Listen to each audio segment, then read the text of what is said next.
contarles primero que será grabado. Asimismo, pues además de darle la bienvenida a nuestra quinta discusión clínica, pues hoy queremos hacerles una invitación, ¿cierto? A propósito de la situación social que estamos viviendo, que creo que no podemos ni hacer caso omiso ni quedarnos callados. Entonces, es partir de unas preguntas, ¿sí? Y de una invitación que viene con ellas. Entonces, ¿qué es lo que nos mueve hoy como parte de una realidad colectiva, la cual compartimos? ¿Cómo podría el psicoanálisis aportar a esta situación o pensarla, sin olvidar que en nosotros habita la singularidad, una que nos separa de cualquier colectivo, así como unas identificaciones que nos conectan a una sociedad? Nuestra apuesta es el trabajo, el poder seguir pensando los asuntos que hoy nos tocan, asuntos que hoy vivimos como nuestro propio malestar en la cultura. Como foro, nuestra apuesta será siempre pensar esos asuntos que conciernen a lo psíquico, sin perder de vista que nuestra escuela asume y acoge siempre la diversidad de opiniones y posturas. Los invitamos para que este 17 de julio nos acompañen a una jornada en la cual vamos a pensar nuevamente algunas situaciones en lo colectivo, a propósito no solo de la realidad que hoy estamos viviendo, sino también de los 100 años de la publicación de Psicología de las Masas y Análisis del Yo, pues, de Freud. Ya ahora sí, para dar inicio a esta discusión clínica, entonces el día de hoy nos va a estar acompañando Jorge Escobar, ¿cierto? Él es analista miembro de la escuela AME, de la Escuela, pues, del Psicoanálisis de los Foros del Campo Lacaniano. Es miembro del Foro de Bogotá y miembro del Foro de Medellín. Entonces, bueno, no, demos comienzo y Jorge, muchas gracias por tu trabajo y bienvenido. Bueno, buenos días para todos. Gracias a la invitación del Consejo de Orientación en el Foro de Bogotá a trabajar en esta jornada y gracias a la asistencia. Este trabajo sin un vector que tenga una dirección pues no tendría mayor sentido.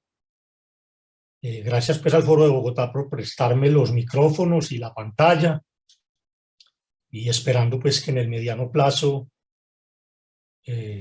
avancemos en la desescalada del asunto virtual. Creo que a propósito de la introducción de Felipe, dentro de las consideraciones que tenemos que hacer del fenómeno al que aludes, tenemos que pensar que uno de los fenómenos que han empujado esta cascada, a mi juicio, tienen que ver por un reclamo colectivo por el lazo social. Entonces yo creo que los analistas ahí sí tenemos algo que decir y algo que leer. Más allá de lo que destaca, y que coincido plenamente con Felipe, que hay un asunto de la singularidad de cada uno que se juega en todo esto y sobre lo que el psicoanálisis difícilmente podrá decir. Hablar de psicoanálisis siempre es muy difícil, es una profesión compleja, la posición del analista es una posición incómoda, mas sin embargo, unos decidimos dejarnos cautivar por lo que Freud sembró en el mundo, y bueno, a pesar de las dificultades que implica hablar del psicoanálisis, a mí me gusta hacerlo. Y curiosamente, lo padezco cuando presento un trabajo, pero paradojalmente también lo disfruto. Hoy nos trae uno de los casos emblemáticos de los 5 casos de Freud. Recuerden que la joven homosexual junto al hombre de los lobos, Dora, el hombre de las ratas, Schreber, y el hombre de los lobos son los famosos casos emblemáticos sobre los que Freud trabajó. Este fue traducido como, o se le conoce en el mundo psicoanalítico como la joven homosexual, pero su verdadero título es sobre la psicogénesis de un caso de homosexualidad femenina.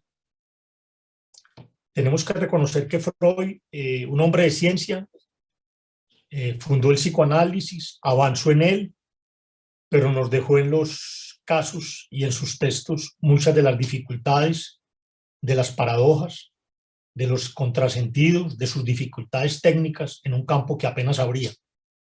En ese sentido, la joven homosexual no es exenta a esa situación y quiero resaltarlo de entrada. Vamos a abordar el caso de la joven homosexual, obviamente desde la perspectiva transferencial.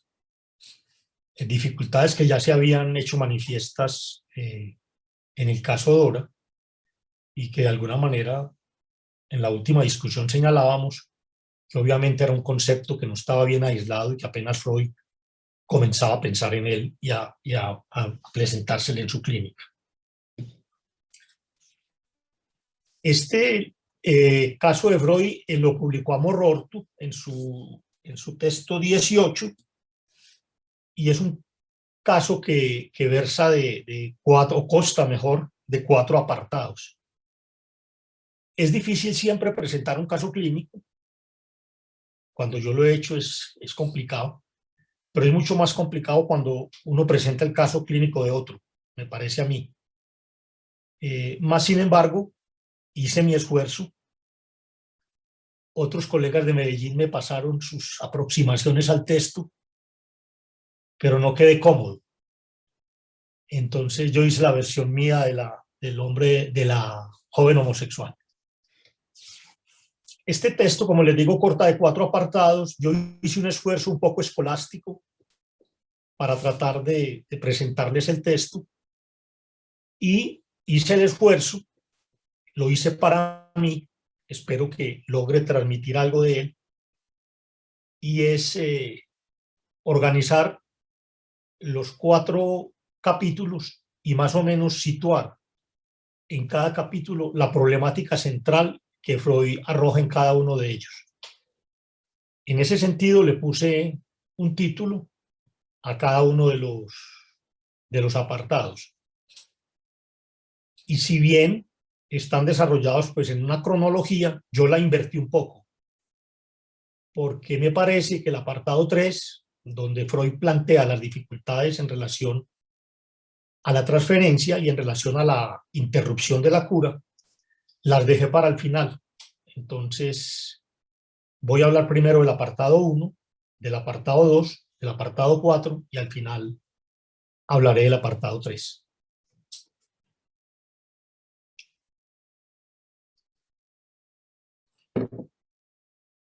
El primer apartado lo titulé de la historiografía del caso, sus antecedentes y el desasosiego de Freud. Les recuerdo que la joven homosexual era una mujer joven de 18 años, bella, inteligente y de un buen nivel social, quien de un momento a otro le dio por afrentar a sus padres a través de una relación establecida con una dama 10 años mayor que ella, con unas características en la dama de que tenía una vida algo disoluta y enjuiciable desde el punto de vista del comportamiento, enjuiciable socialmente. Freud dice cocotte, que en francés es como una prostituta elegante. Esta mujer, esta dama, vivía con otra mujer, tenía relaciones íntimas con ella y a la par tenía múltiples relaciones con hombres. La joven reconoce la mala reputación de esta mujer, pero no desiste de su adoración por ella. Nada la acobardaba en ir en su búsqueda, ni en vigilar, ni la vigilancia por parte de los padres, ni las prohibiciones interrumpían su comportamiento de espiarla, de esperarla horas enteras en la puerta de su casa o en la estación del tren.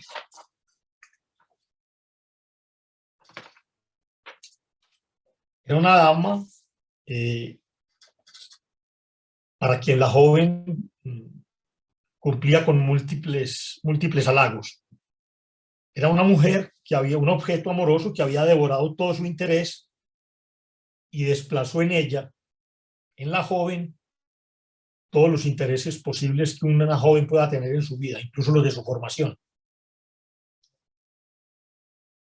Es de anotar que la joven nunca había tenido intereses por los hombres y esta conducta hace serie con un interés previo hacia otras mujeres, lo que siempre despertaba el enojo. Tenemos que reparar en eso, el enojo y la ira del padre. Es importante porque eso es central en este caso, la ira que provocaba en el padre. Así, adicionalmente, se exhibía socialmente en su conducta, sin miramientos, y se servía de cualquier artimaña y de cualquier mentira para encubrir los encuentros con esta mujer. Un día sucedió lo inevitable. Ella se paseaba con la dama por las calles de Viena y se encontró con su padre. Un encuentro que no, cuando uno lee el caso ve que no fue un encuentro casual, fue un encuentro buscado. Este padre pasó cerca a ella y le lanza una mirada colérica.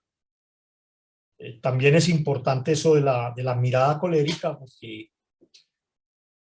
yo me voy a centrar en el texto de Freud, no voy a recurrir a Lacan, pero Lacan va a hacer una lectura particular de ese asunto. Esta mirada desencadenó en la joven un pasaje al acto, un intento suicida. Se tiró desde un muro por las vías del ferrocarril, cayendo sobre los rieles, y dejó una larga incapacidad, pero sin mayores secuelas.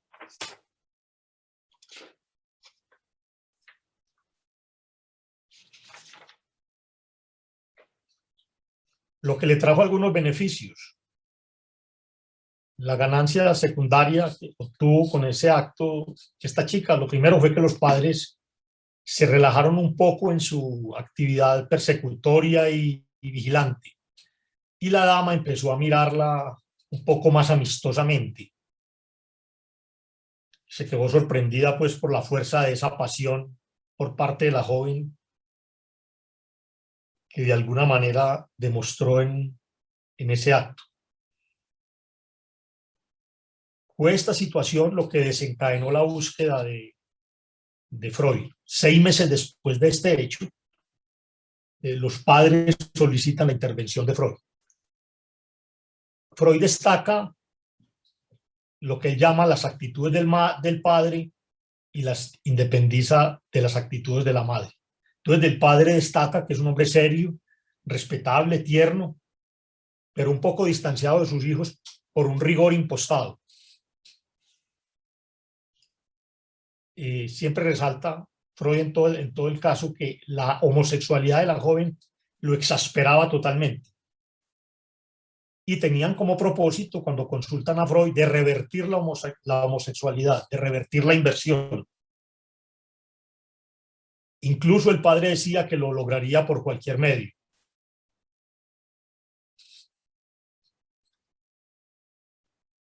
Tan probado que recurriría hasta cualquier medio, que recurrió al psicoanálisis, en extremo desprestigiado en esa época en Viena. Y sería como su último esfuerzo, porque si no, tal vez se le había ocurrido forzarla a un casamiento y despertar en la joven el instinto natural que él creía habita a toda mujer. De las actitudes de la madre, él destaca que era una mujer juvenil, no quería renunciar a sus encantos ni a ser cortejada por otros hombres, no sufría tanto con el extravío de su hija, y esa posición, digamos, la posición homosexual de la hija no la indignaba tanto, a diferencia del padre. Incluso la madre había gozado de la confianza de la hija a partir de la relación con la dama. esta mujer había tenido un trato no equitativo con sus hijos. Recordemos que la joven es de una familia de 4 hijos, 3 hombres y ella. La madre había sido severa en la educación con su hija única, como les digo, y demasiado tierna con sus hijos. El menor es un hijo tardío de tan solo 3 años y que juega un papel muy importante en toda esta historia, porque ese chico nace cuando la joven tenía 16 años y las coordenadas libidinales del caso, esta es una coordenada importante que Freud sitúa cuando piensa las permutaciones o las transformaciones de la libido que la joven homosexual vivió.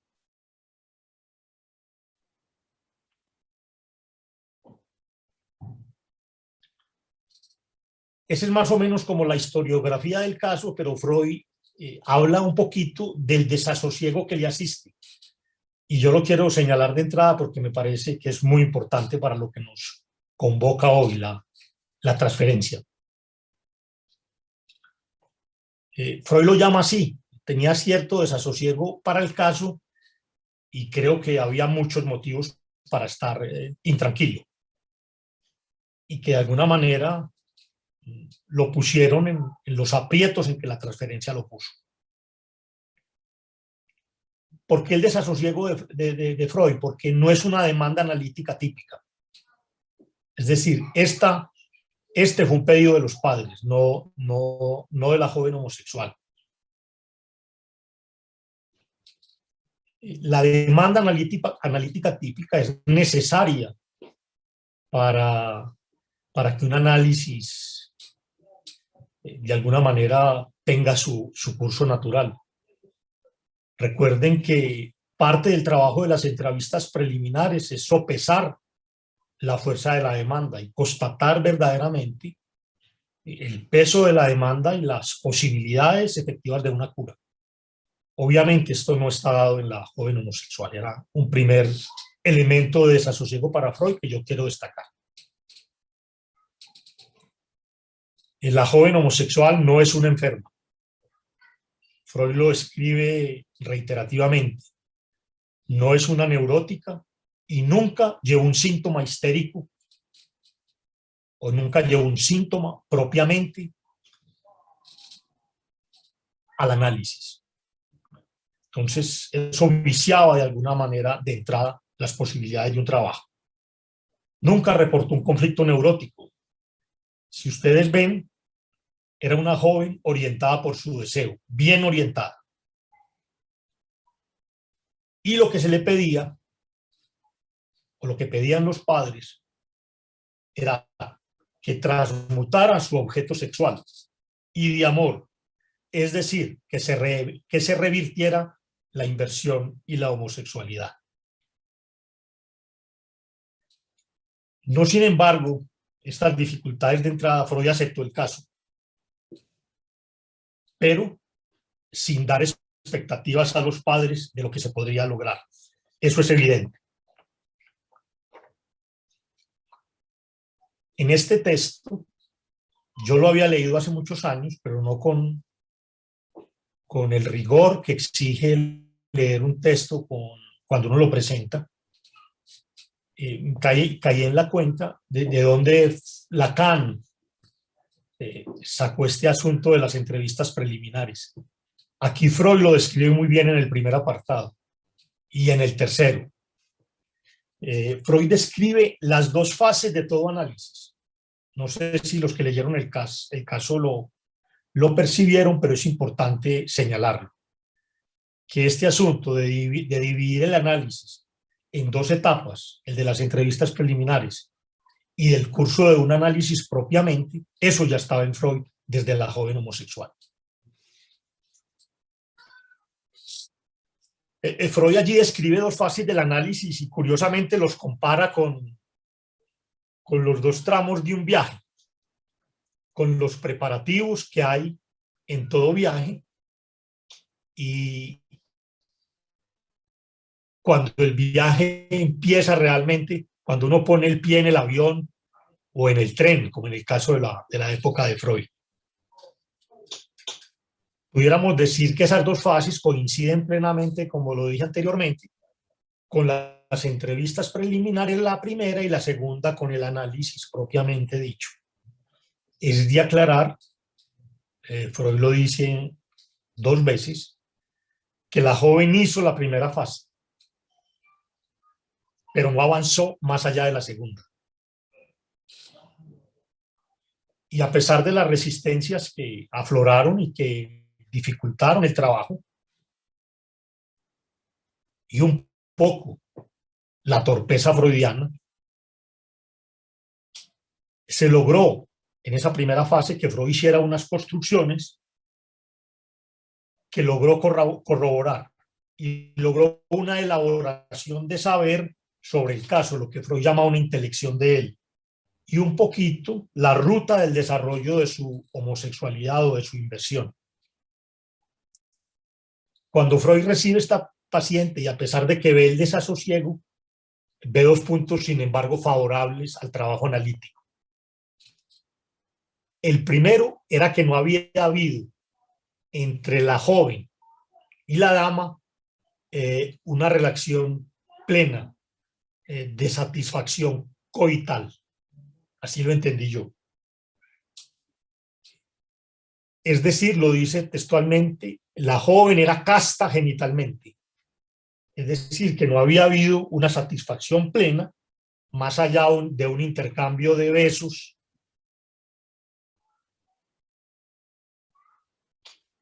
No había habido pues un encuentro corporal. Incluso la dama le había sugerido que se apartara de ella y que se apartara de las mujeres en general. Solo fue a partir del acto suicida, cuando señalé uno de los efectos de ganancia secundaria con el acto, fue que la mujer la dama la trató más amistosamente. El segundo elemento que Freud considera como favorable al análisis es que ella consintió en vérselas con un médico, en este caso Freud, psicoanalista, y que si bien lo hacía por el amor que profesaba a sus padres y que no quería causarles mayor pena ni mayor sufrimiento, coincidió en ir. No se vislumbraba aún la actitud afectiva inconsciente en relación al padre que apareció luego, como Freud lo destacará.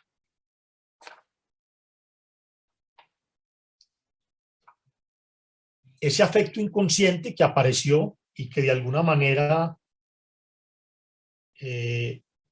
tuvo sus implicaciones en la cura e incluso en la interrupción rápida. Freud no nos dice durante cuánto tiempo atendió a esta chica, pero suponemos que fue un corto periodo el de su análisis, a diferencia del de Dora, que nos dice que fue un análisis de 3 meses. Si bien consintió en ir a vérselas con un analista, Freud destaca que la joven nunca pidió ser emancipada de su homosexualidad. Es de anotar que en el apartado 4, Freud va a responder a la pregunta si esta es una homosexualidad innata, es decir, que venía desde la infancia, o se trata de una inversión tardía. Eso lo abordaremos al final.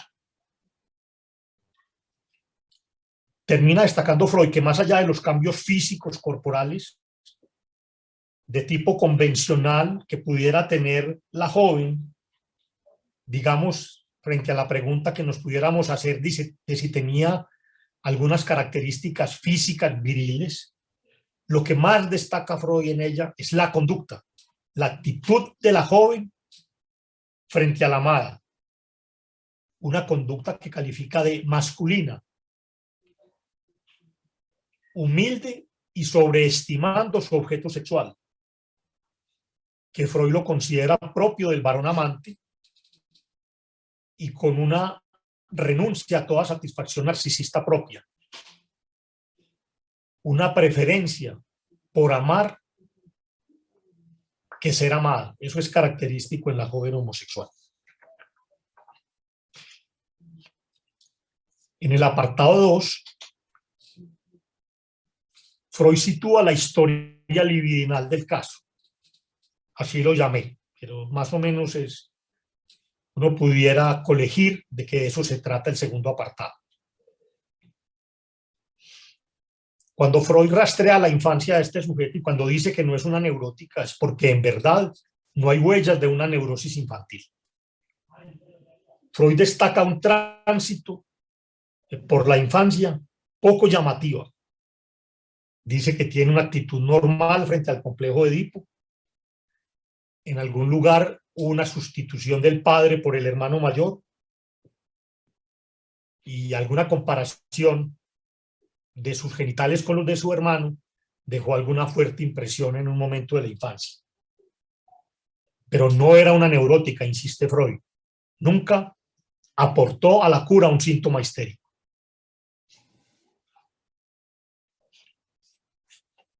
A los 13 o 14 años había mostrado una predilección por un niñito en particular. Freud hipotetiza que para esa época la dominaba un deseo de ser madre y tener un hijo. Tenemos que recordar que para Freud una de las salidas frente a la castración en la mujer es recubrir la falta a través de un falo, de un hijo. Entonces Freud señala que en este momento de la vida era dominada por ese deseo de tener un niño, pero más que un niño, era una manera del tratamiento subjetivo que hacen algunos sujetos frente a su falta.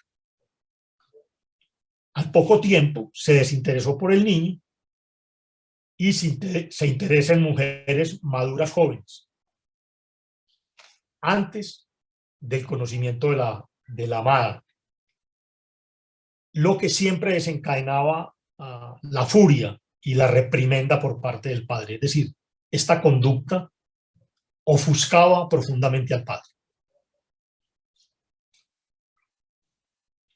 La mudanza que ocasionó ese desplazamiento de líbido desde el interés por un niño al interés por las mujeres coincidió temporalmente con un hecho que de alguna manera es central en esta pieza clínica, y es el embarazo de la madre, un embarazo tardío. La joven tenía 16 años y hay el nacimiento de un hermano cuando ella tenía pues esa edad.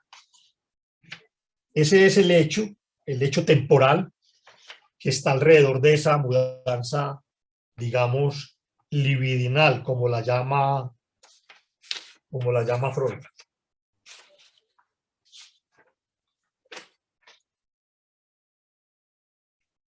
Esta mudanza supuso un desplazamiento libidinal. Su libido depositado en la maternidad, después gira hacia una homosexualidad franca, enamorada de mujeres maduras, y una posición que devino, digamos, más sólida y más importante en la joven. Este hecho histórico y el material analítico aportado en la primera fase de la cura le permitieron a Freud revelar la trama del caso. Para Freud, la amada era una sustituta de la madre.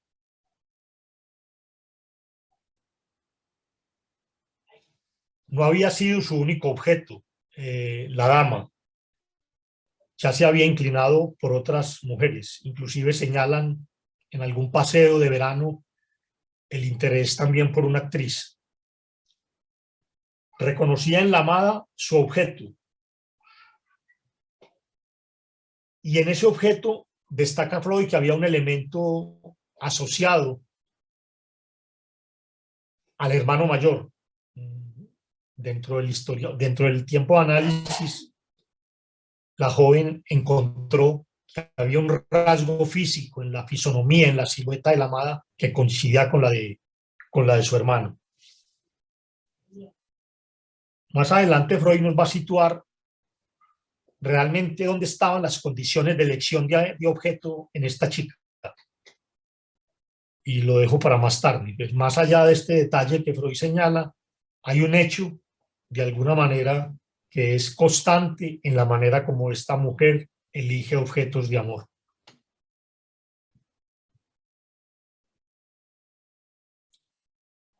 Freud se pregunta,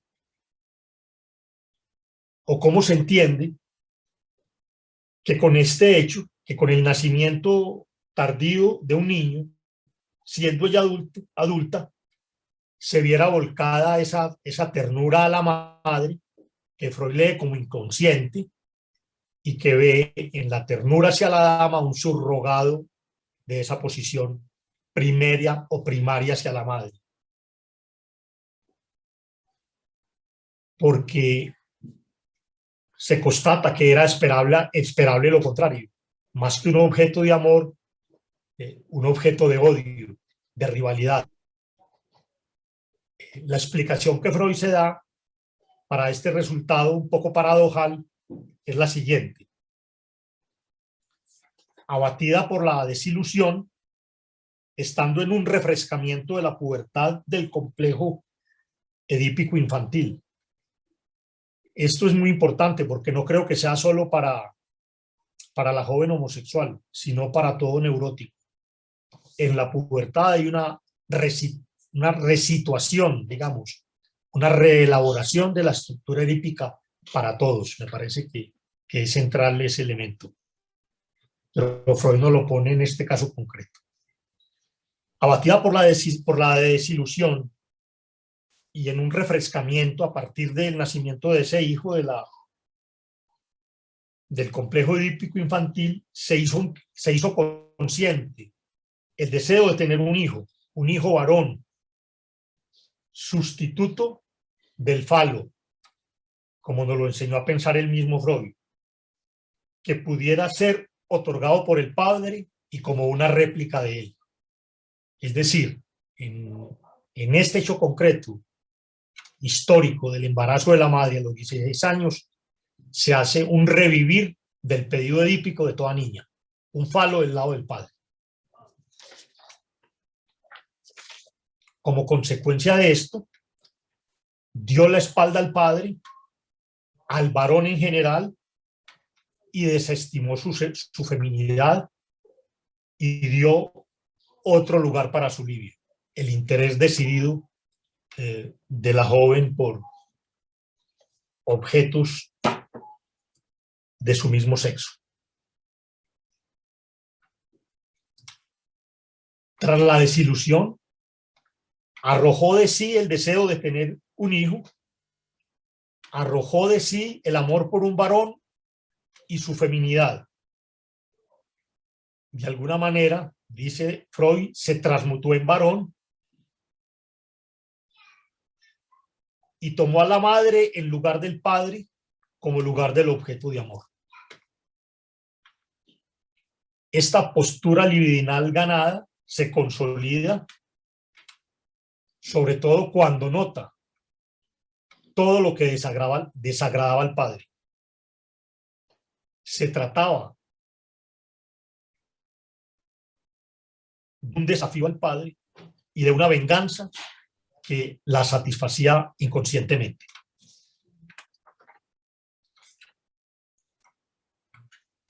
Felipe, ¿cómo estamos de tiempo? Bien.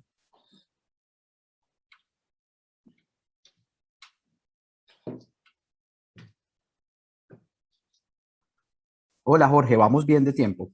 Bueno. Pues tenemos 15 minutos faltando para las 10. Yo creo que vamos bien. Bueno, en el apartado 4, como les digo, dejo el 3 para lo último, porque ahí está el problema central que nos convoca de alguna manera el enfoque de este caso desde la perspectiva transferencial. En el apartado 4 Freud aborda la pregunta por lo etiológico en la joven homosexual.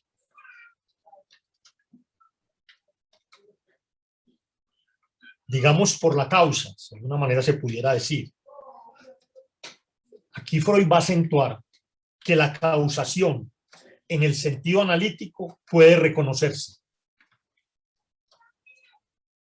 pero no el valor predictivo, el valor sintético, de lo que resultaría de conocer las premisas. Es decir, que conociendo las premisas, el psicoanálisis no puede asegurar ni afirmar un resultado posible. Es muy interesante porque aquí Freud introduce un insondable y es el efecto sujeto, y es la insondable decisión del ser frente a la elección sexual, y que me parece que el psicoanálisis ahí no tiene nada que decir en cada sujeto.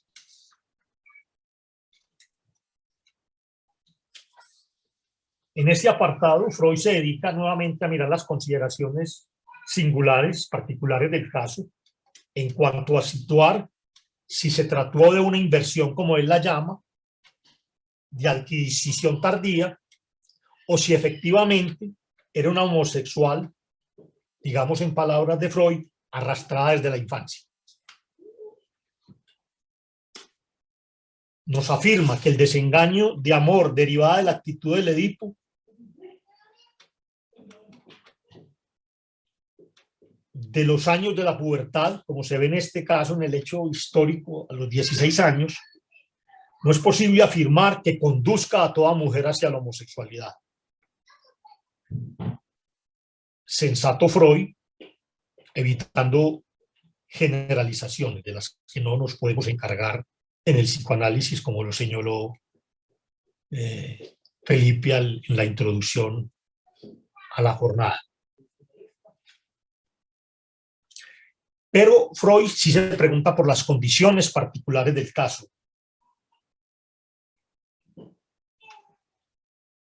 Ajenas al trauma.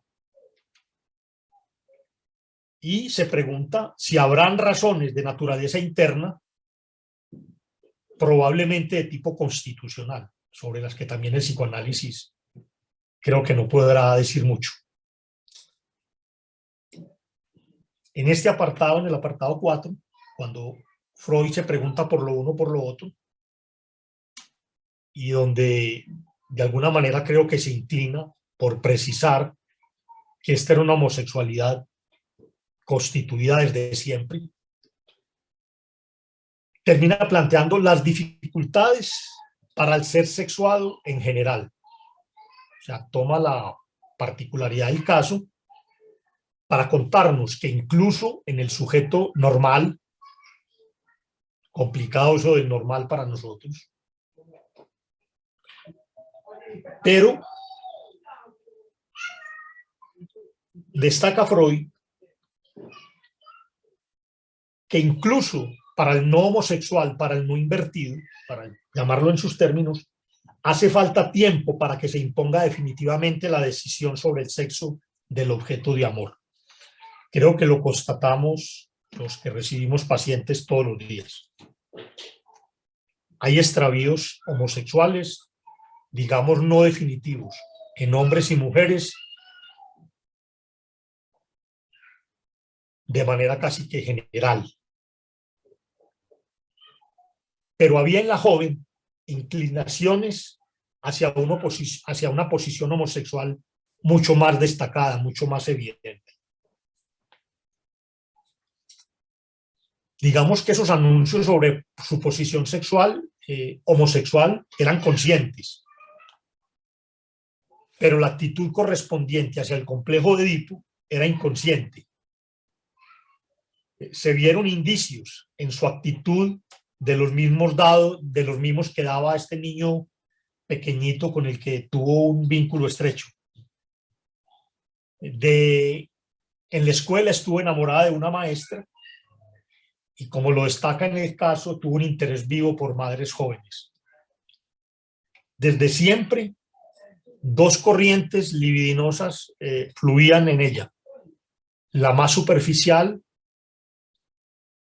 una corriente libidinosa homosexual que era evidente, y la otra era la continuación de una fijación infantil a la madre, una más profunda, de naturaleza hétero, pero que se transmudó o se transportó hacia una libido homosexual. Eso es lo que destaca Freud como en las consideraciones de la homosexualidad en particular de la joven.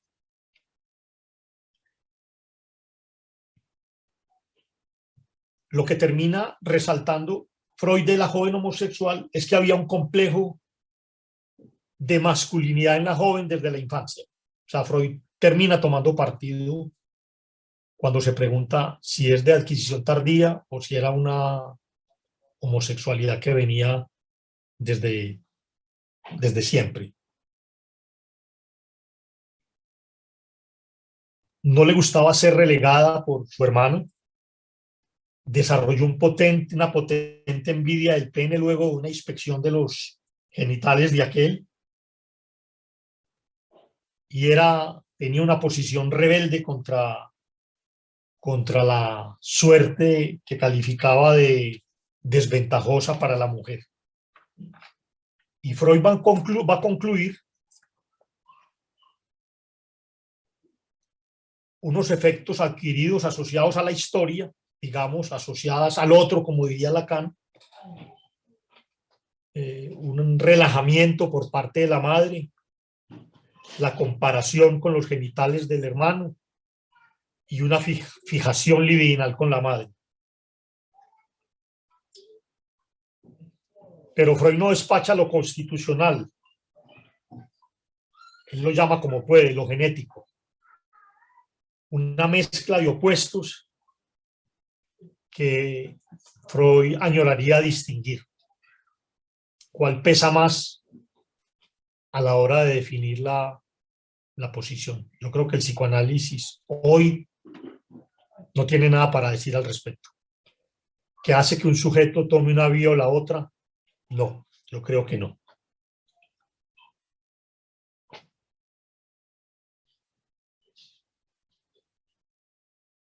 El cierre provisional del análisis planteaba el veredicto de una homosexualidad, como les digo, situada tardíamente, pero otros elementos aportados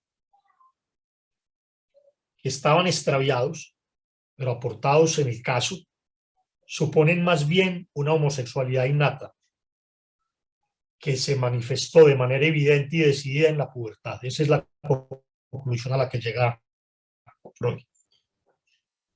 Pero lo más interesante es que Freud, en 1920, cuando publica este texto, de un caso clínico que había oído 20 años atrás, ya Freud nos considera o nos plantea todo lo problemático que es el asunto de asumirse sexualmente para todo ser humano, para todo hablante. Y ustedes ven cómo él sitúa en el apartado 4 los 3 niveles del sexo, pudiéramos decir, lo que él llama los caracteres sexuales somáticos, o lo que pudiéramos llamar el sexo biológico. En un segundo nivel sitúa el carácter sexual psíquico, lo que él llama la actitud sexual femenina o la actitud sexual masculina. Y en un tercer momento sitúa el tipo de elección de objeto. Esos 3 momentos sitúan para todo quien se aproxime de manera seria a considerar la sexualidad humana, ven las dificultades en las que entra toda persona para asumir y situarse desde el inconsciente en una posición o en otra. De una manera preciosa, Freud destaca en 1920 una cosa que nos tiene que enseñar, creo yo, que no es misión del psicoanálisis solucionar el problema de la homosexualidad.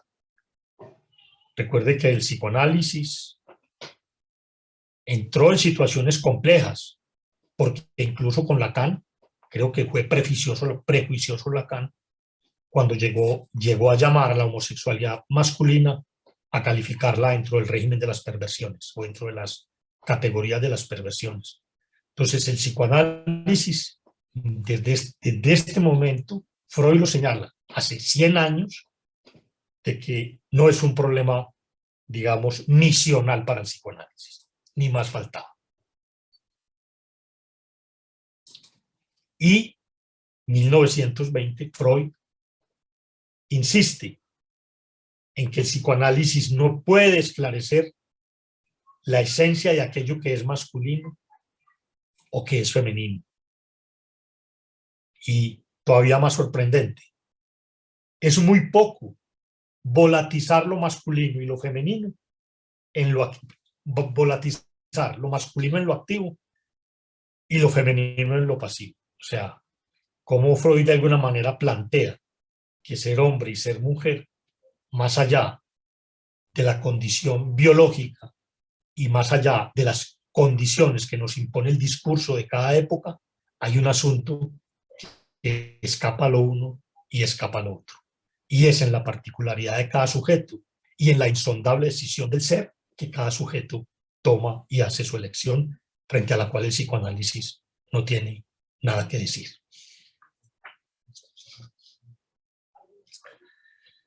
En el apartado 3, y lo dejé para el final, yo lo titulé Del acto suicida a la interrupción de la cura.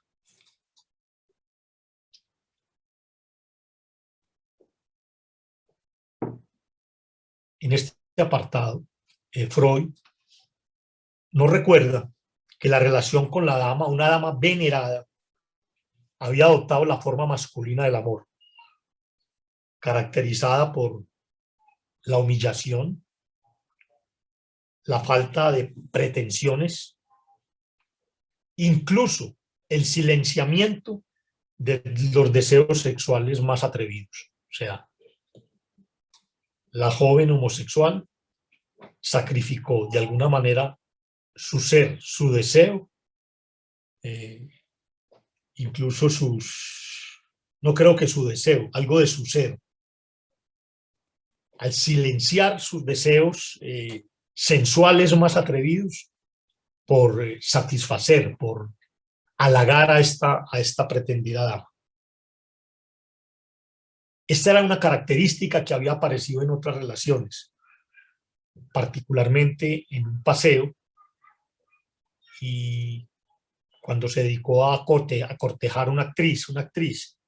Y Freud destaca en estas dos mujeres, al menos las más evidentes, que eran mujeres sin una moralidad acendrada, todo lo contrario,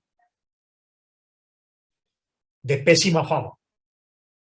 Y constata Freud un detalle bien interesante, era que la pésima fama de la dama condicionaban en la joven toda posibilidad de elección de amor.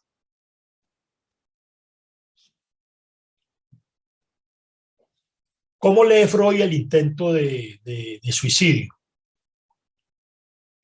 Recordemos que se paseaban por las calles de Viena, ella y su cortejada mujer se encuentran con el padre arroja una mirada furiosa, irritada sobre la joven y sobre la dama.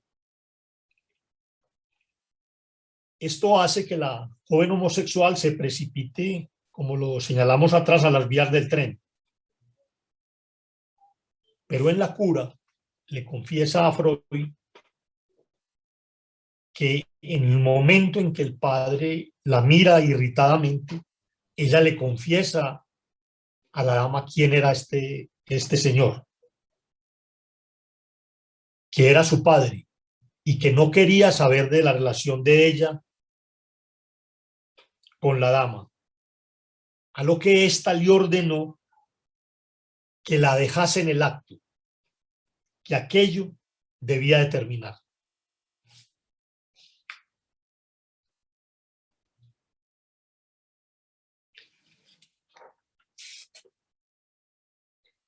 En este acto suicida, Freud destaca dos hechos como inconscientes y fundamentales en el acto suicida. Lo primero es el cumplimiento de un castigo, de autopunición, de autoflagelación, ya que se habían albergado deseos de muerte inconscientes frente a sus seres queridos. Particularmente una venganza frente al padre y una venganza contra la madre al haber quedado embarazada.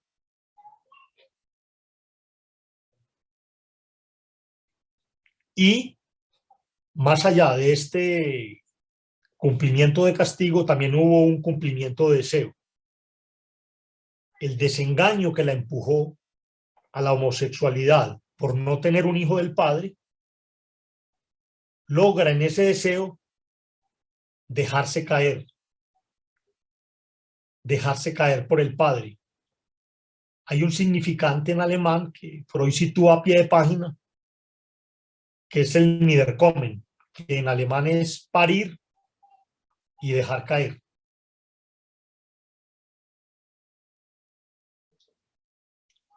Lo curioso es que en la interpretación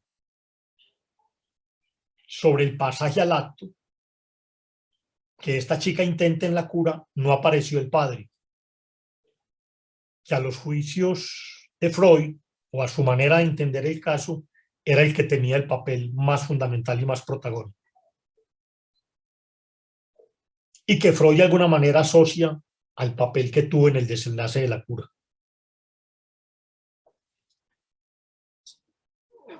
Freud, al destacar las dos fases de la cura de las que hablamos al comienzo, dice que en la primera fase hubo una aportación, una disposición intelectual de la joven y sin resistencias. Sin resistencias frente a esta exploración analítica.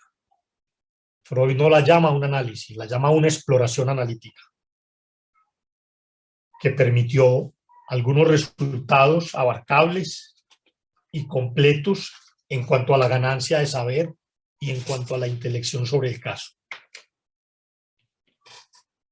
Pero Freud aqueja un déficit de transferencia hacia él, casi que una hostilidad. O tal vez, dice Freud, lo colocó en la serie, en el lugar del varón,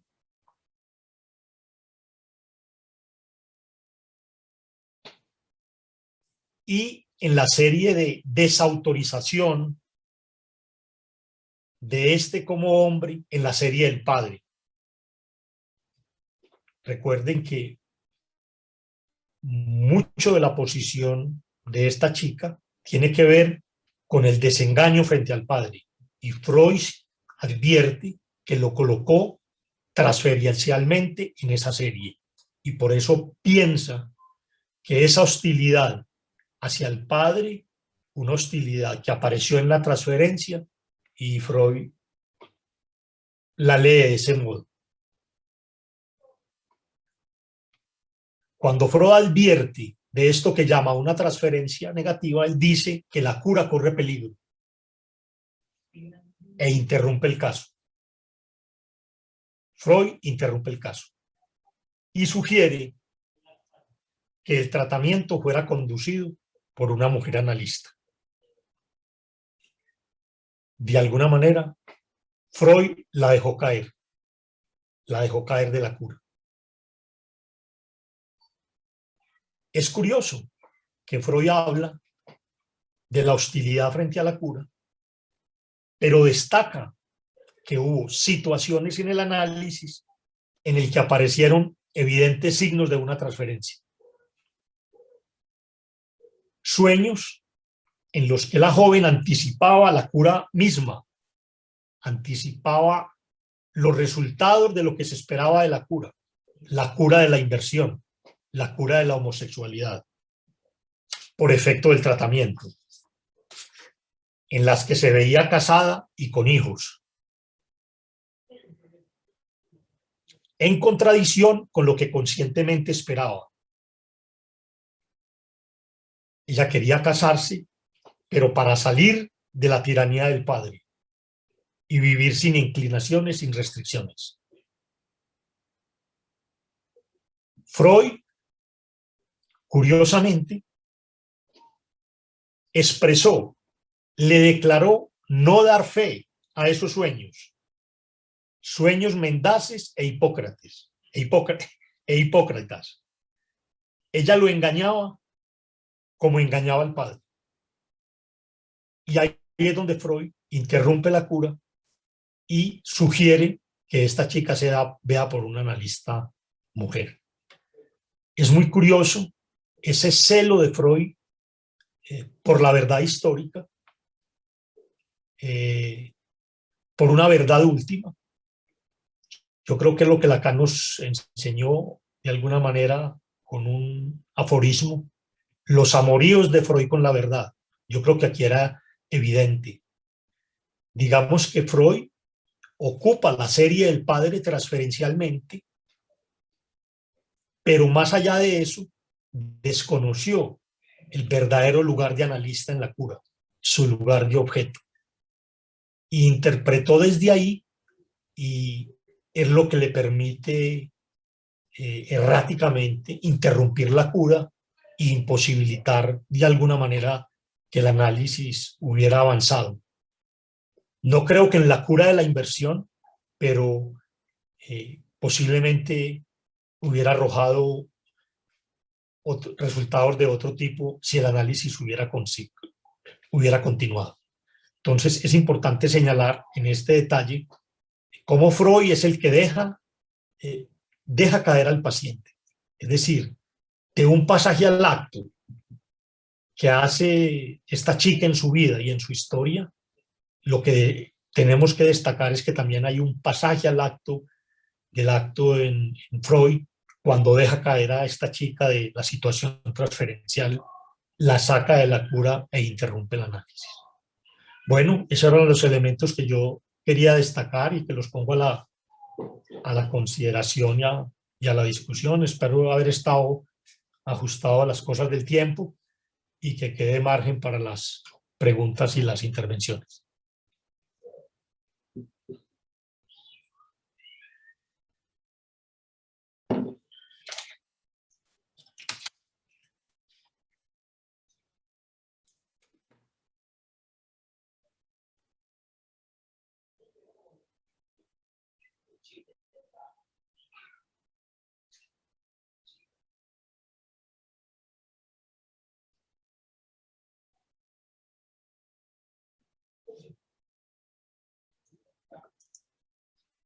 Felipe.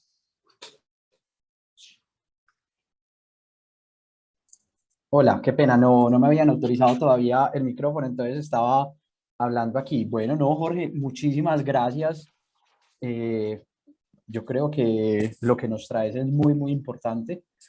Bueno, ya hay una mano levantada, entonces yo creo que por ahí podemos comenzar. Entonces, Adriana. Hola a todos. Gracias Jorge por tu trabajo. Continúo yo luego con la lectura a partir de Lacan. Entonces, pues le he estado dando vueltas al texto, me ha parecido muy interesante y por eso, pues quisiera como decir algunas cositas al respecto. Bueno, la primera es que, pues como un detalle, me parece interesante en esa época que Freud se cuestiona pues el llevar un análisis por encargo de los padres y hace como una metáfora como si le mandaran a hacer un edificio como por encargo, pues algo así como pues y los efectos que eso pueda tener en la transferencia. Eso me hizo a mi pregunta porque a veces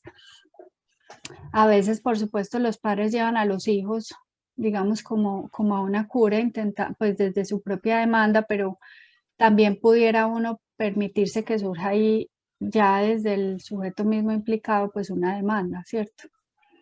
Una demanda pues propia. Lo otro es si no les molesta, como contarles un poquito algunos elementos que estuve leyendo de la biografía. Hay un texto biográfico de la joven homosexual que es bastante interesante, pues no es que me lo haya leído todo, es un texto de 400 páginas, pero es muy interesante pues lo que plantea ahí. A mí me parece pues que enseña solamente pues una cosita, es que tanto Freud como Lacan muy tempranamente vieron que la orientación de esta chica hacia la mujer era propiamente un amor idílico, un amor cortés, ¿cierto? Un amor, y ella insistió en eso, que era un amor que no empujaba, digamos, como a la satisfacción, digamos, propiamente del encuentro sexual. Y es muy interesante porque eso se sostiene hasta el final de la vida de esta mujer.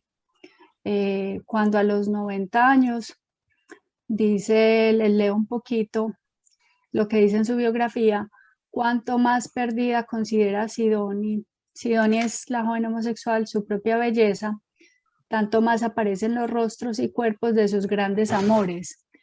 Y les cuento, amores hombres y amores mujeres. O sea, el objeto finalmente no importó a lo largo. Y con ello surge sin excepción el tema sexo, con repugnancia detrás de la que se esconde una ligera tristeza, habla sobre el amor físico. Sabe que se vio privada del placer en muchos sentidos, como lo había expresado el médico, que después de su tercer intento de suicidio, cuando la bala solo erró por 2 centímetros su corazón, la había asistido en el hospital, este dio en el clavo con su diagnóstico. Abro comillas, es usted una clásica asexual, dijo, y hasta hoy en día no puede sino asentir al respecto. Esas pues son como lo que queda, ¿cierto? Y eso lo vio pues ese detalle, aunque no fue explorado, sí se presenta pues desde la misma lectura que hace Lacan y de Freud. O sea, ella se identifica hasta el final de sus días como una clásica asexual. Eso me llama muchísimo la atención. Y por último, Jorge, lo de los sueños hipócritas, lo de los sueños mendaces, que es sí probablemente como la caída de Freud, pues como tú lo llamas, dejarla caer. Lacan lo dice como él entra en el juego, más como entra en el juego, ¿cierto? Entra en lo real, dice Lacan, no se sostiene, digamos, como objeto. El mismo Freud, pero a partir de ahí a mí me gusta mucho lo que Freud alcanza a decir en términos del inconsciente, porque Freud sí dice el inconsciente puede mentir. Y abro comillas acá, el sueño no es lo inconsciente, es la forma como un pensamiento que ha quedado pendiente desde lo preconsciente o desde lo consciente de la vigilia pudo ser trasegado merced a las condiciones favorables del dormir. A mí me quedó resonando mucho eso, como Freud plantea el sueño no es lo inconsciente. Pues que a veces pensamos que entonces descifrar el sueño es descifrar el inconsciente. Con esta frase se nos caería eso. Y tal vez me quedo como con la idea de que lo que se interpreta es más el sujeto y no tanto el sueño o esas formaciones del inconsciente. Bueno, Adriana, gracias por el aporte. No conocía el texto que señalas. Interesante, de todas maneras, se ha escrito mucho sobre los pacientes de Freud que terminaron siendo conocidos y públicos. No conocía esa referencia, pero interesante los aportes que ella haces, porque efectivamente Lacan lo va a destacar, esta mujer se ubica en la línea del amor cortés, donde sacrifica la satisfacción sexual que Freud de alguna manera reconoció y situó y lo vio en un principio como uno de los elementos favorables al análisis. Sí, y todo Bueno, el es tiempo, curioso Jorge, porque yo... o sea, más allá de la elección de objeto, porque ella luego se enamora locamente de una Sí, sí. mujer, en serio, lo que se sostiene es que ella en el punto del encuentro sexual aparecía el asco, pues ella nunca pudo hasta el final de sus días. El amor, el enamoramiento así florido y eso, todo eso sí se sostuvo.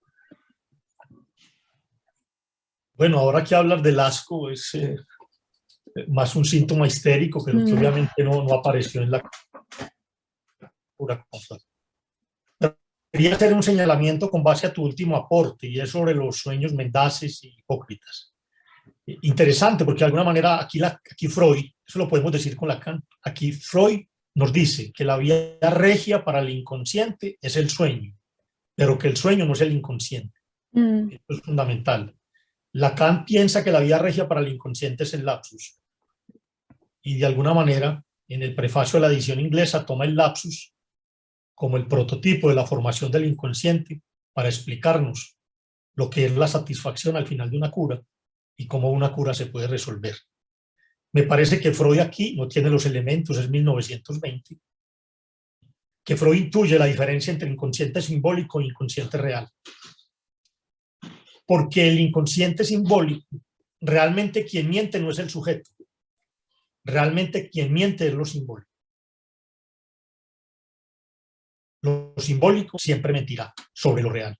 Y no es un problema de la mala voluntad del sujeto, es un problema de la estructura. Y el análisis tiene que avanzar más allá de esa verdad mentirosa que tiene cada sujeto. Cada sujeto construye una verdad mentirosa propia, un delirio propio, un fantasma propio para mantenerse alejado de toda realidad, de una realidad que involucre lo real. Entonces, toda realidad es fantaseada por la estructura. Entonces aquí Freud de alguna manera nos muestra que hay un más allá del sueño, que hay un más allá de lo simbólico, donde curiosamente mentir o no mentir no tiene la mayor importancia. Lo que me parece curioso es que Freud lo intuía, pero en su acto deja caer las posibilidades de avanzar en la cura. Sí, a mí me permitió como entender al inconsciente como el gran interpretador. O sea, no es la interpretación, sino que Sí. lo que el inconsciente forma son un cúmulo de interpretaciones, ¿cierto?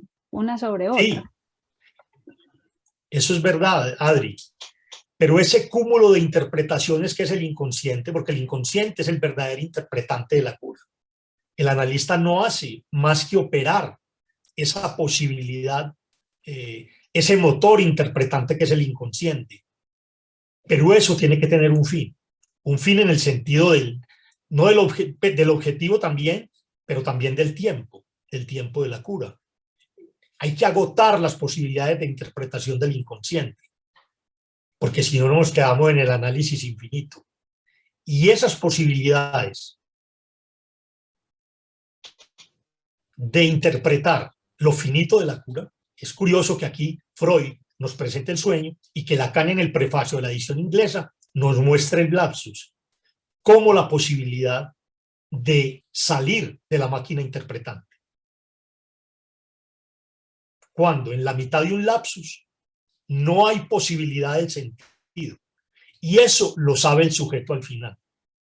Y que si vuelve al sentido, sería dejar de escapar la posibilidad de concluir su cura. Porque la máquina interpretante es sin fin.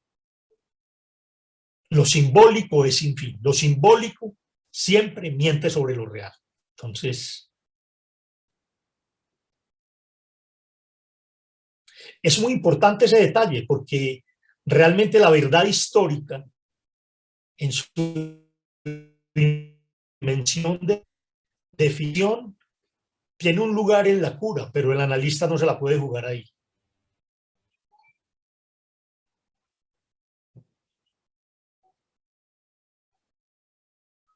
Gracias. Pidió la palabra también Gloria Gómez. Adelante, Gloria. Bueno, gracias Felipe. Buenos días para todos. Jorge, gracias por tu trabajo, por tu lectura de este caso. Yo quisiera hacerte como un pedido en lo posible, ¿no? Tú en algún momento decías que Freud, pues nos recordabas que Freud dice que había ahí avisoramientos de transferencia en esta chica. Citaste como algunos elementos, yo quisiera como detenerme en el punto de la transferencia como repetición. Es un tema pues bastante amplio y que ha sido básicamente lo que se ha recogido como de Freud, después de Freud, ¿no? Es Lacan a partir del seminario 11 que va a decir que la transferencia no es la repetición. Entonces quisiera yo como preguntarte a ver en lo posible tú qué pudieras más decir sobre, en ese caso, como de la idea de Freud sobre la transferencia, si estarías de acuerdo que esa derivación de la joven tiene que ver con este asunto, de que Freud tiene la idea ahí de la transferencia como repetición.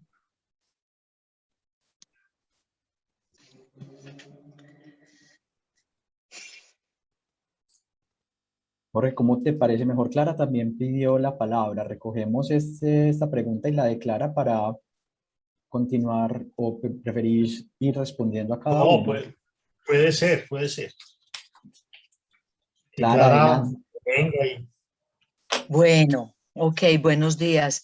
Bueno, en primer lugar, pues obviamente gracias, Jorge, por este minucioso recorrido sobre este caso. Efectivamente es un caso muy interesante. Yo creo que deja muchos problemas, ¿cierto? Suele suceder con los casos de Freud, que más que aportarnos soluciones, aportan problemas importantes. A pensar también a Adriana pues como por el planteamiento que nos hace, como que avisora un poco lo que es a futuro el caso de esta joven que en realidad Freud no la llama la joven homosexual propiamente, no la define como un caso de psicogénesis de homosexualidad femenina, pero me parece que ella le plantea a Freud problemas muy importantes. Yo quisiera pues destacar dos cosas. Lo primero,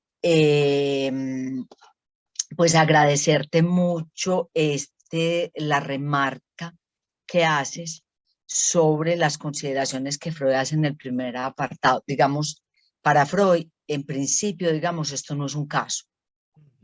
No es un caso en el sentido de lo que tú dices, ella no demanda. O sea, ella no demanda algo que la implique a ella. Ajá. Quizás intenta satisfacer la inquietud de los padres, pero no el deseo de los padres. Porque creo que podemos hacer esa diferencia. O sea, ella quiere como que ellos se tranquilicen, pero ella no va a ceder. Y ella no hace demanda. Entonces, también destacaste muy bien todas las observaciones que Freud hace. No sé si es tanto que no es una neurótica, porque quedaría la pregunta. Lacan en el seminario 4 habla de la perversión, entre comillas, de la joven homosexual. Es decir, las comillas las pone Lacan, las destaca Lacan. Si Lacan la considera o no un caso de perversión, queda como en suspenso, porque yo creo que Lacan no desarrolla finalmente este problema.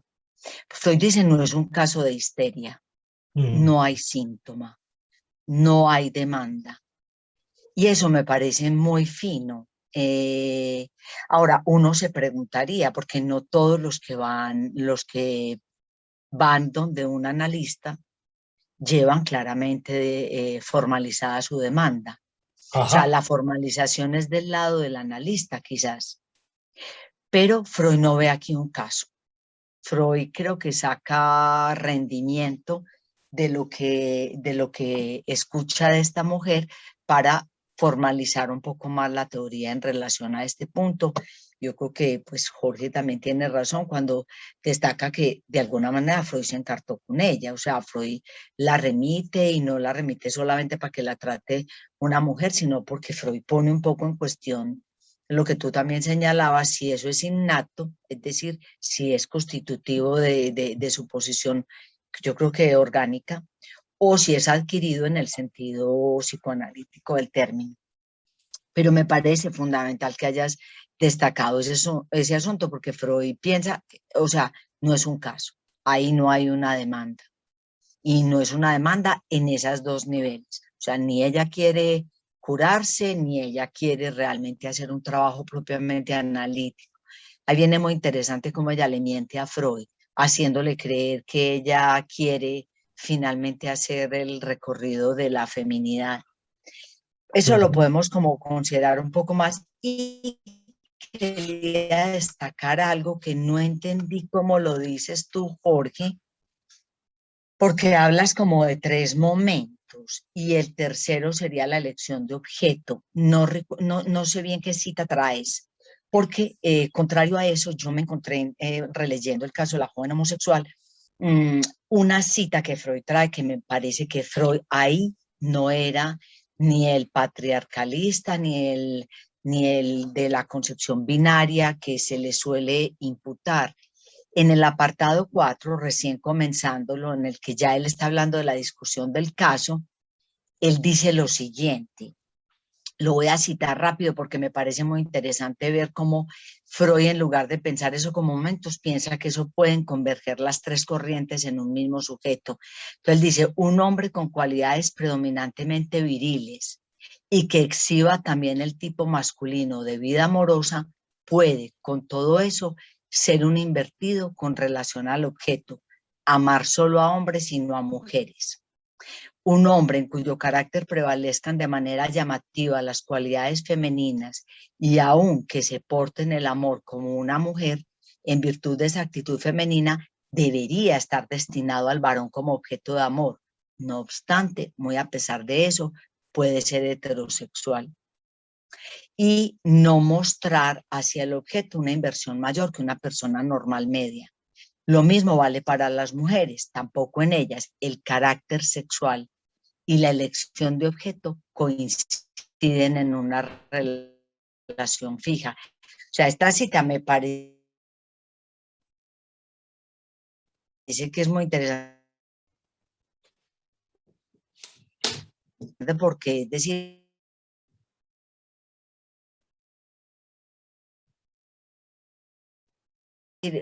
Freud se ha de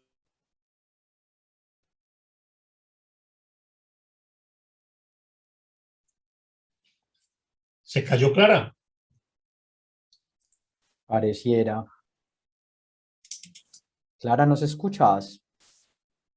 adelanta realmente en la concepción de la antea. Dice, más bien se trata de 3 somáticos, carácter sexual. O sea, que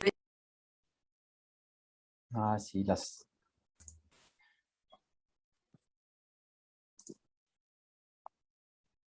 perdón, se me cayó el internet, pero creo que ya dije lo que iba a decir. Clara, no te escuchamos todo. Yo te sugeriría como apagar un momento la cámara para que no te robe mucha banda. Y ahí sí como repetir un poquito lo que decías, Pero porfa. gracias, Felipe, pero no sé, según cuando me reportó a mí el corte, yo creo que ya había terminado, o sea, digo por lo menos la última frase, caracteres sexuales somáticos, carácter sexual psíquico y tipo de elección de objeto. Dice Freud que son 3 series de caracteres que no necesariamente tienen que converger. Eso era pues como lo que quería comentar. Muchas gracias. Clara, empiezo por el comentario de Clara. Clara, gracias, pero creo que coincides conmigo. De pronto, cuando uno escucha cosas, pero el hilo fundamental de lo que yo quería traer en este texto, particularmente en el apartado 4, era destacar lo que tú señalas. Y es que en este punto Freud es auténticamente lacaniano. De acuerdo, Es decir, sí, sí. Freud es un subversivo frente al problema de la sexualidad humana. Eso no coincide, eso no es una pendiente que conduce en definitiva a la elección de objetos, sino la complejización que ya anunciaba Freud en 1920 del problema de situarse sexualmente desde el inconsciente. Y situarse sexualmente desde el inconsciente es una cosa que implica no solamente lo biológico, no solamente lo anatómico, sino lo discursivo, el otro, de alguna manera, y también la elección de objetos. Freud lo dice al principio en esa cita que tú traes, pero que me parece que es muy novedoso porque siempre hemos leído prejuiciosamente a Freud en ese aspecto. De acuerdo, de acuerdo. Bueno, con relación a la pregunta de Gloria, Gloria, muchas gracias por tu pregunta. Realmente aparece la repetición, obviamente, en este caso. Ella coloca a Freud en la serie del padre, de alguna manera, creo. Y Freud, y más que aislar el concepto de transferencia, me parece que se queda en ese detalle.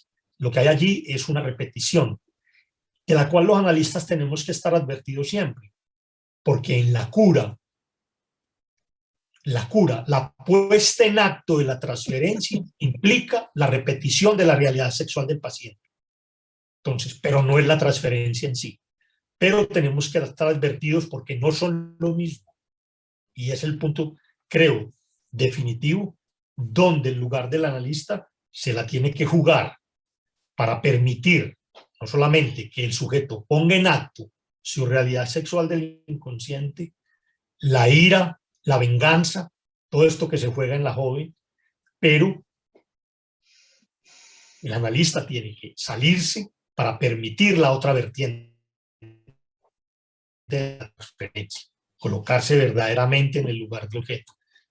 Entonces me parece que Freud de alguna manera se colocó en el lugar del padre, el analista de alguna manera va a estar en un lugar similar, pero tiene que tener en su maniobra, saber que él también funge como un otro, pero también funge como objeto. Y es situar esa distancia entre lo uno y lo otro lo que permite maniobrar realmente la transferencia. Eso pues nos es muy evidente 120 años después con toda la elaboración y la enseñanza de Lacan. Pero coincido contigo, yo pienso que fue una situación de repetición lo que se jugó allí. Posiblemente, Gloria, en lo que él llama la vertiente positiva, en los sueños que empezaron a emerger en la cura, estaba la posibilidad de la otra vertiente de la transferencia, pues no repetición, lo que no es repetición en la transferencia.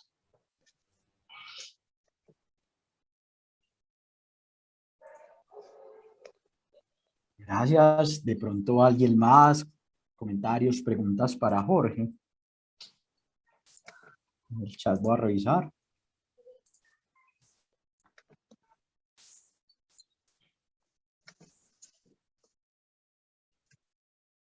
No, a mí me evoca mucho y de lo que estás trayendo, Jorge, de pronto podríamos, incluso ya con Lacan mismo, pues revisar esa conceptualización de síntoma, ¿cierto? Porque siento, y yo creo que lo podemos conversar, que para lo que Freud era el síntoma, él estaba esperando algo del orden de la histeria, ¿sí? Como esas manifestaciones, y eso no quiere decir que no haya un síntoma. Yo creo que eso lo podemos ya leer es con Lacan. Bueno, yo no quiero meterme en el terreno de Adriana.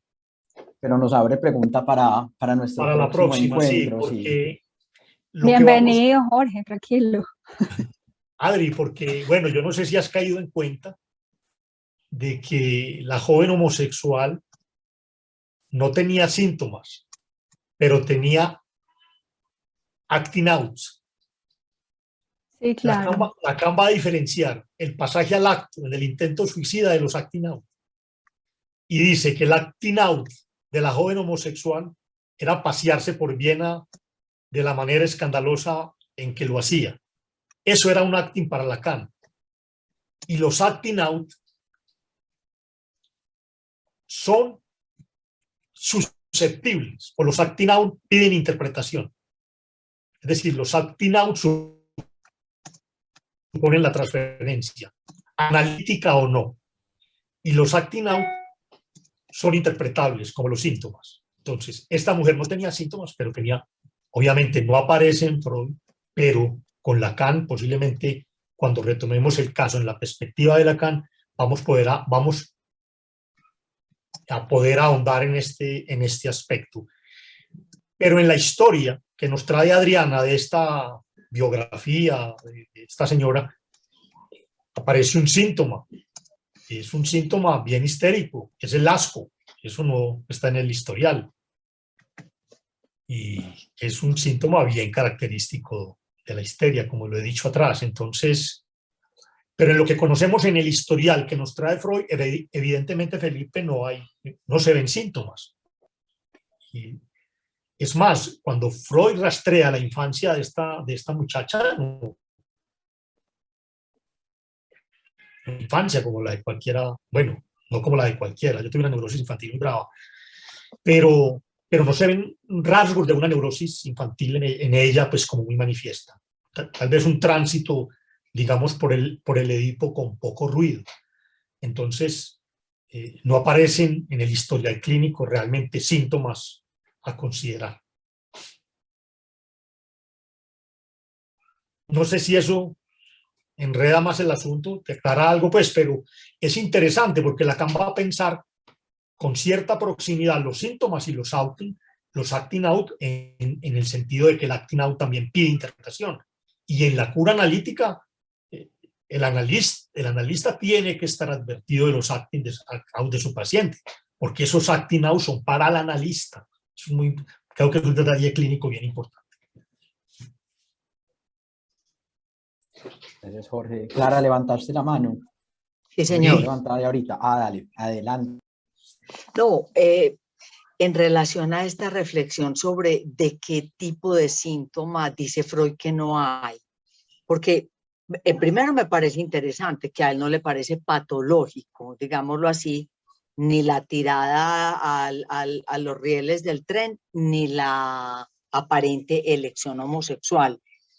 Pero yo creo que él se refiere a otra cosa, es decir, que no hay nada que haga signo para ese sujeto, que ese síntoma no está dirigido al analista. Esa es la vertiente que me parece importante del síntoma. No si es o no patológico, sino que para ella no hay nada que haga síntoma. Ella no no pone en la transferencia una demanda sobre un síntoma en particular. Es para ella que no hay síntoma. Porque lo sabemos muy bien, ¿cierto? O sea, un sujeto puede tener un síntoma en el sentido común del término, grande como una catedral, pero que no tiene significación para él. En ese sentido no va a consultar por eso. Creo que es esa la vertiente que Freud señala cuando dice que en ella no hay síntomas. No que no haya ningún signo patológico o de desviación, no importa. No voy a hacer un recorrido sobre eso. Pero en ella no hay nada que haga signo. Y en ese sentido ella no demanda curación. Eso era. Adriana también levanta la mano. Adelante, Adriana. Jorge, que podríamos volver también a ese significante que extrae Freud, que me parece una joven. El significante que aparece en la caída a las vías del metro, esa lectura que él hace como caer o como parir. Pues si pudieras si pudiéramos volver un poquito a eso, me parece muy, muy brillante de parte de Freud haber pescado, digamos, como ese significante. Y lo otro es que está, por supuesto, la mirada furiosa del padre en ese encuentro, probablemente no tan fortuito, pero también las palabras de la dama que le pide que se dejen de ver, que no sigan con el trato. O sea, no solamente está esa mirada, sino que ella también la desaloja un poco de ese lugar que ella se estaba intentando hacer, pues la dama, digamos, la suelta un poco, porque la respuesta de la dama cuando la joven le dice que ese es su padre, quien la admiró así, le dice esto se tiene que terminar.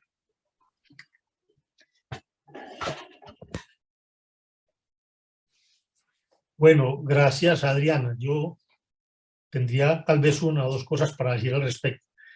Pero antes me quedé atrás con la intervención de Clara y un detalle que ella señala y que pudiéramos volver sobre él y que en un mes con el trabajo de Adriana pudiéramos avanzar en él. Y es que algunos han señalado la vertiente perversa en la estructura de la joven homosexual.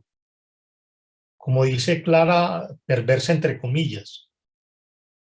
Y me cuesta a mí pensar la perversión en la joven homosexual por un asunto que para mí es característico de la perversión como estructura. Y es que el perverso, de alguna manera, lo que busca es un desmentido sobre el goce otro, sobre el goce femenino. Y lo característico de la homosexual femenina en general es el interés por el goce otro, y que hizo que Lacan llamara a la homosexual femenina la verdadera heterosexual. Es decir, si alguien le enseña a un hombre, a un heterosexual, de la heterosexualidad, es la homosexual femenina. Entonces me cuesta un poquito pensar la estructura perversa en ella particularmente, pero como es una propuesta de Lacan, yo quiero que lo dejemos pendiente para la discusión en un mes. Bueno, el significante al que hace alusión Adriana me parece muy interesante. Es la expresión Niederkommen, que en alemán parece que tiene alusión al dejar caer y al parto.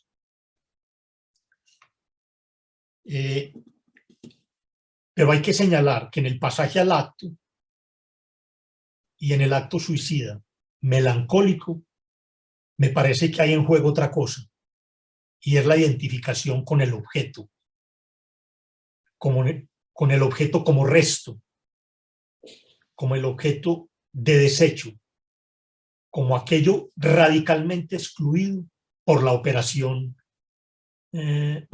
significante en todo hablante, y ese intento de recuperar.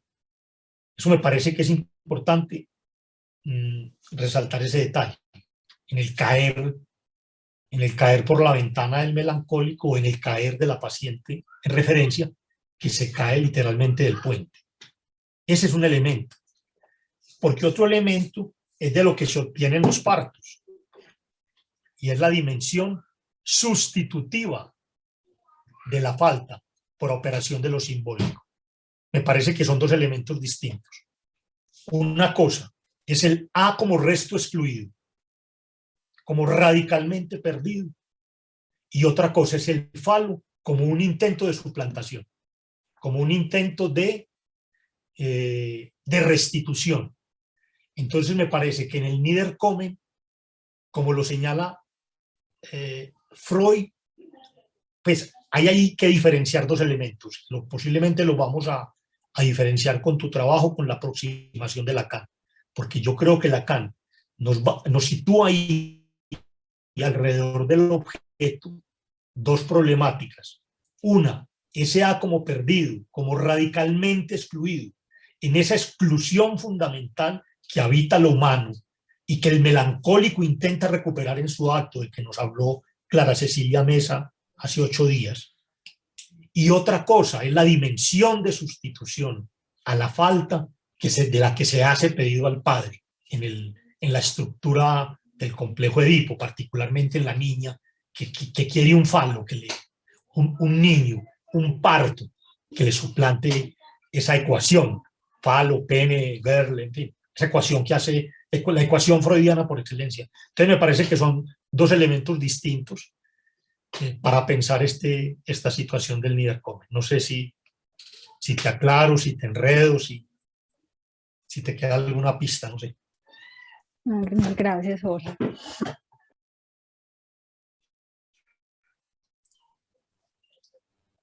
Bueno, no sé si haya de pronto alguna pregunta más. Jorge, de pronto yo sé que ya estamos muy sobre el tiempo. Cuando traías precisamente el significante y cuestionabas un poco como de pronto Freud no haber pues no sé si he escuchado, pero algo del orden de la transferencia en esta mujer. Más allá de eso, yo sí siento que esto que nos traes de la lectura que haces de Freud nos muestra la importancia de las entrevistas preliminares. A mí me evocó pues como eso para la entrada en un análisis. Pero bueno, eso es como lo que a mí me queda. No, no, y cada vez más importante, pues, porque realmente a uno le llegan pacientes de todo tipo, como señalaba Adriana, particularmente los niños, quien la demanda es instaurada la madre, los padres, y realmente es un ejercicio clínico un poquito en contracorriente. Y precisamente a pesar de que eso suceda, porque muchos pacientes van no por su síntoma, sino por lo que el síntoma le provoca a otros, el síntoma propio. El síntoma, yo creo que Clara Cecilia tiene razón cuando dice que no hay, que claro que esta mujer tenía que tener síntomas, no hay sujeto sin síntoma, pero un síntoma que le hiciera signo, que le hiciera pregunta, o que pudiera dirigir al análisis, lo que no se ve. Entonces, muchos sujetos no llegan a los análisis empujados por los efectos que su síntoma trae en otros. Es el tiempo de la demanda de las entrevistas preliminares, el tiempo donde podemos realmente sopesar y efectivamente ver la fuerza y el peso de una demanda auténticamente analítica que le permita a un sujeto avanzar y trasegar en la resolución de eso que se constituyó como demanda. Entonces, las entrevistas preliminares tienen un peso extremadamente grande. Yo alguna vez le escuché a Patricia Muñoz, una colega de Medellín, una cosa que me resultó muy enigmática y que la he podido entender años después y la quiero compartir hoy a raíz de tu pregunta. Y es lo que uno ve en pacientes que le llevan a uno bajo la figura del control, conducidos por otros. Y uno ve unos análisis un poco erráticos y confusos, y es porque realmente no se constituyó un síntoma a la entrada, no se constituyó verdaderamente una demanda de tipo analítico, y eso es fácilmente perceptible en los controles. Y entonces yo creo que las entrevistas preliminares son más importantes que el análisis mismo. Casi que lo pudiéramos decir, no hay análisis llevado a buen término si no hay un buen tiempo en las entrevistas preliminares. Y cuando digo tiempo no es en la cronología, porque uno puede encontrar sujetos que pueden pasar al diván y quedarse en muy corto tiempo en las entrevistas preliminares. No es un asunto de tiempo, sino de tiempo, digamos, de tiempo lógico en el sentido de la construcción de un verdadero síntoma y de una verdadera demanda que permitan el tránsito por las dificultades, por el desasosiego, para utilizar el término de Freud, por el dolor que implica una cura analítica y que hace que muchos sujetos realmente, lo vemos todos los días, quien toque las consultas hoy en día abundan, pero quienes se quedan con una demanda auténticamente analítica no son tantos. Entonces coincido contigo en la importancia de las entrevistas preliminares. Yo no sé si en el Foro de Bogotá hemos hablado un poquito de esto, pero valdría la pena algún día dedicarle un buen tiempo a este asunto de las entrevistas preliminares, del síntoma analítico, del peso que tiene que tener la demanda a la entrada. Jorge, muchísimas gracias y muchísimas gracias a todos y cada uno pues, por su asistencia, por su participación. Felipe. Adelante. Yo quisiera decir, porque yo creo que ya está cerrando. Ya voy a empezar a cerrar, sí, señor. Bueno, gracias. Yo quisiera decir dos cositas para la audiencia, para los que se acercan por primera vez al foro. Siempre lo digo, cuando yo presento un trabajo, lo primero, las dificultades que hay en presentar los trabajos, en argumentar,